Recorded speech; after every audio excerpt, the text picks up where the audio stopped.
de proximité qui fait et qui réalise un travail exemplaire et qui produit tous les jours de l'égalité et tous les jours aussi de la laïcité dans nos écoles et dans nos restaurants publics scolaires. Ça permet un accès, on l'a rappelé, et c'est quelque chose que la ville de Paris doit toujours mettre en valeur, ce n'est pas toujours le cas dans d'autres communes de France, un égal accès à tous les enfants avec une tarification sociale assez exemplaire. Je voudrais, comme l'a fait Nicolas Bonnet, saluer le travail qui est fait tous les jours par les agents, les cuisiniers, les cuisinières, les agents techniques aussi qui prennent soin de nos restaurants scolaires et de nos réfectoires et là où aussi de nos cuisines où l'on prépare les repas. C'est un travail difficile mais un très beau travail et je pense que les parents et les enfants les apprécient et reconnaissent ce travail. Ils font partie, ces équipes font partie de ces adultes qui sont présents dans nos écoles et qui assurent un travail d'encadrement, un travail également éducatif. Je voudrais remercier aussi, parce que c'était comme cela que nous l'avions conçu au moment de ce projet de réforme de la restauration scolaire, remercier les équipes du bureau de la restauration scolaire à la direction des affaires scolaires de la ville de Paris. Parce que je sais qu'ils accompagnent nous, présidents, présidentes des caisses des écoles, mais aussi les directrices et les directeurs des caisses des écoles de nos 20 arrondissements. Ils les accompagnent pour harmoniser nos méthodes, échanger les bonnes pratiques et puis aussi sont dans une écoute très précieuse sur l'équilibre budgétaire mais aussi les échanges de bonnes pratiques et les objectifs auxquels nous devons tous souscrire.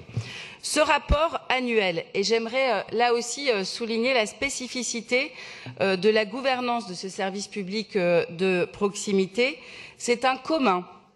C'est un commun et nous pouvons voter des vœux en Conseil de Paris, mais nous pouvons aussi agir puisque c'est un outil qui appartient aux citoyens, aux parents d'élèves qui peuvent adhérer dans chaque caisse des écoles et influer là aussi sur des objectifs pour aller plus loin.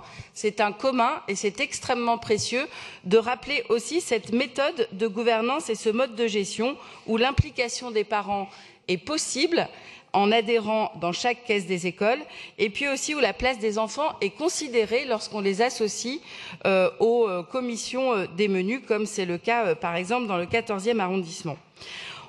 On peut se donner des objectifs de produire des repas ou des desserts sans huile de palme. En effet, réduire, et c'est déjà le cas dans nos nombreuses caisses des écoles, le plastique dans la préparation et le conditionnement de nos repas.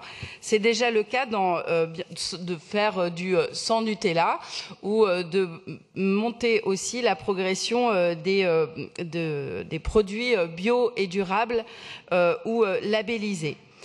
C'est pour ça que je voudrais revenir sur un vœu que nous avons précédemment rejeté en Conseil de Paris, il y a quelques instants, sur EuropaCity, et mettre aussi en corrélation nos besoins pour servir des repas en légumes et en fruits chaque jour dans nos écoles et montrer la complémentarité de ces territoires.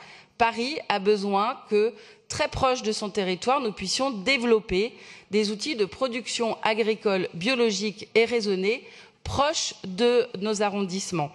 Et nous devons, nous, Paris, puisque par exemple un arrondissement produit, comme le 14e, produit 7500 repas de manière quotidienne.